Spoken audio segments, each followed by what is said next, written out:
we realized that for human beings, there's almost always emotion going on when you touch something. That emotion and affect, which is another way of referring to emotion, it permeates how you interpret what you feel.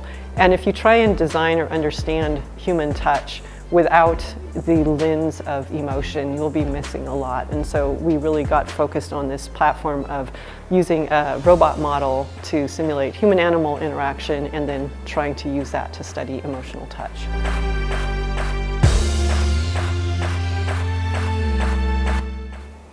So in Spin Lab, we study human-robot interaction, which is related to human-computer interaction, but in particular, we're interested in how people interact with robots.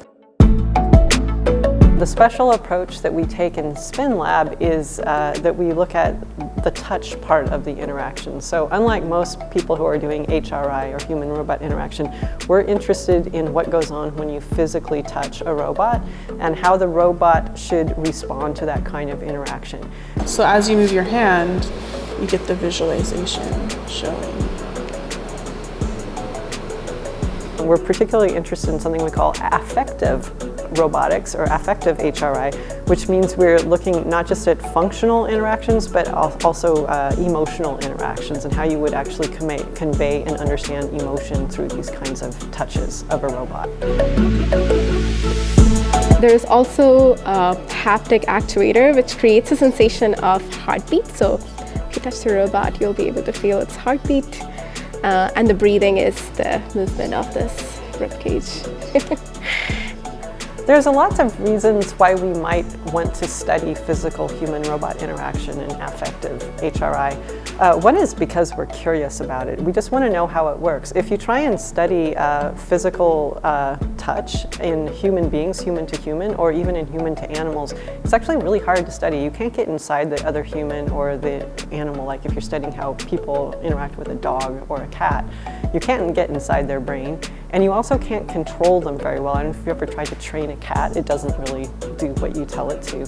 Whereas if we use a robot to take the role of the living being, we can control it and we can break the problem down and try and figure out actually what's going on. Another reason is because there actually is a purpose for building robots that can be what we call emotionally sensitive machines, and trying to understand how that should work and is there a place in society for such machines. So there's different types of gestures we'd assume you perform on a robot. Like one of them could be like pinching them, one of them could be like patting them or like rubbing their head or something like that.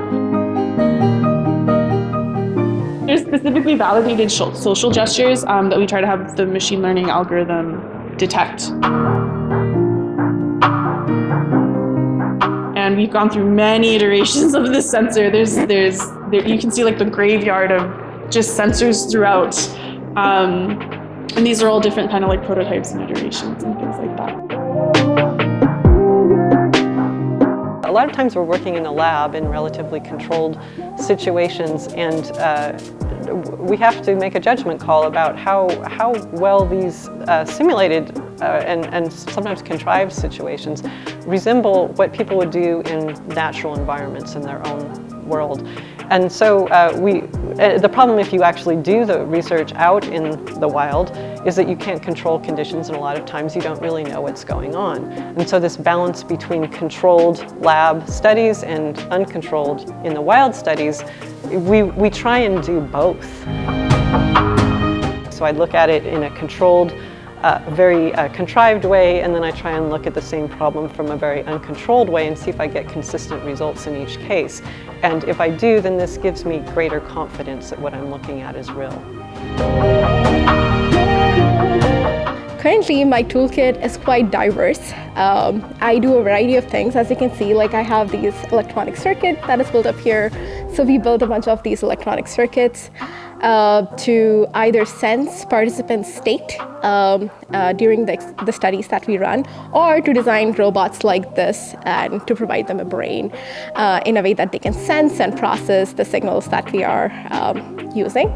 And then I also do a lot of coding. So as you can see, I have some sort of a data analysis pipeline once we run a study. We also do some sort of interfacing with the devices that we developed. So getting the data from those sensors and sending codes to the actuators for them to move. So it's kind of like a different kind of suite of tools that we used all together. I also read a bunch of papers, so a part of my job involves like reading literature from different fields, not only related to computer science, but also psychology and design. But I would say that what has attracted me to the area of haptics and haptics applied to human-computer interaction from the very start was that it was so multidisciplinary. I am not a person who likes to choose. I'd like to have my cake and eat it too. I want to do a little bit of everything.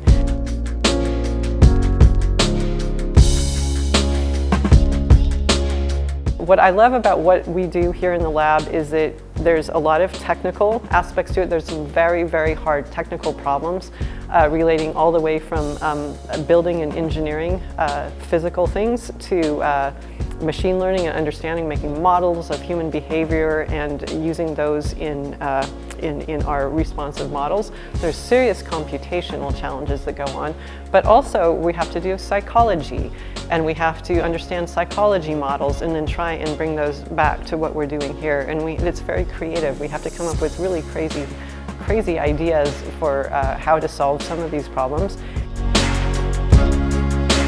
I come from a psychology, neuroscience, design background, and I'm in a lab that is under computer science, but we have quite a few engineering projects going on, and I was by no means an engineer expert or anything like that. We have lovely students like Barakat who come from the engineering physics background to like disseminate a lot of that knowledge to me. But even though I didn't come with that background, and even when I was doing research in my undergrad, I didn't necessarily have the skills, I learned. There's always a lot of things to do, and if you're just trying to do it all alone, it becomes unmanageable. So you have to work as a team. You have to, you can't, like research is not done alone.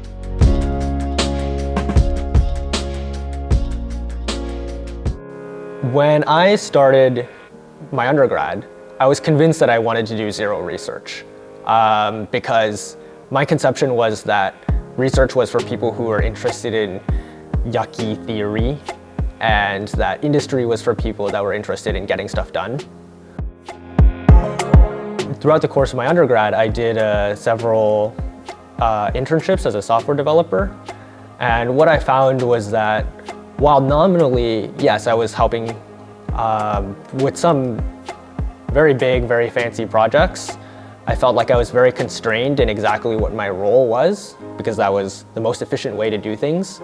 And I felt I wasn't really able to be creative or to put my own sort of fingerprint on my work. And so lo and behold, I ended up in research instead. Research is actually a place where you can sort of take all the quirky things that make you you and manifest them in your work. I've been getting into judo, and so as far as I know, this is not a very common idea, but I'm really liking judo, and I have some conception that, like, you know, maybe it has something to do with haptics, and maybe there's some sort of cool project or cool research question that could be asked that ties those two things together.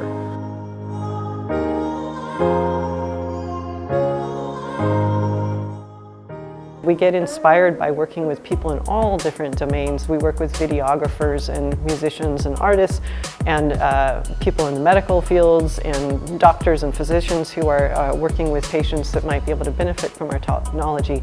So it's incredibly multidisciplinary, and I never get bored.